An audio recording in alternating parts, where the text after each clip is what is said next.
Once upon a time, a young potter named Kian lived by a river that wound through the valley, like an old storyteller's hand, tracing forgotten tales. His craft was precise, his hands steady, but his heart was restless. No matter how many pots he shaped, he felt something was missing. One evening, as the sky darkened and the river whispered against the banks, Kian saw an old fisherman mending his net by the water's edge. The man's fingers worked methodically, tying each knot with the same quiet attention he had given for decades. Kian approached and asked, "How do you remain so content doing the same work every day?" And the fisherman smiled without looking up. "You know, this net has been torn many times.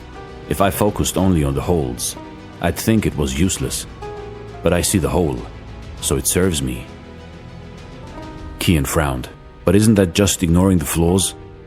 The fisherman held up the net to the fading light. "Come." He walked to the river and let the net slip into the current. The water caught it, stretching it taut, revealing both its gaps and its strength. The river flows whether I fish or not. The net is useful whether it is perfect or not. My hands move, the work is done. That is enough. Kian watched the net sway in the water, its imperfections dissolving into motion. "Does the river ever resist?" the fisherman asked suddenly. Kian shook his head. "No, it just moves." The fisherman nodded. "And so does the fish, and so does the net, and so do I." Kian walked back to his workshop in silence. That night, he ran his fingers over his latest pot. He had rejected it earlier. Too uneven, too flawed. Now he traced the tiny ridges and dips where his hands had shaped the clay, where the wheel had spun its own rhythm. The next day, when he sat at his wheel, he did not think about perfection or what was missing. He let his hands move. The clay spun, the form emerged, and for the first time, he felt whole. You see in life, in your life, you may struggle with perfectionism and the feeling that something is missing. You believe that flaws make things incomplete.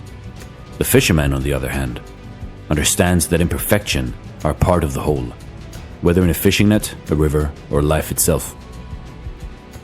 By watching the fisherman work and listening to his wisdom, Kian learned that true fulfillment doesn't come from chasing perfection, but from embracing things as they are. The river does not resist, it simply flows. The net is not flawless, yet it serves its purpose. The hands move, the work is done, and that is enough. So apply this lesson to your craft or your life. Instead of obsessing over perfection, allow yourself to create freely and understand that your life is already whole. This is Dare to Do Motivation Stories. Thank you so much for watching, and stay blessed.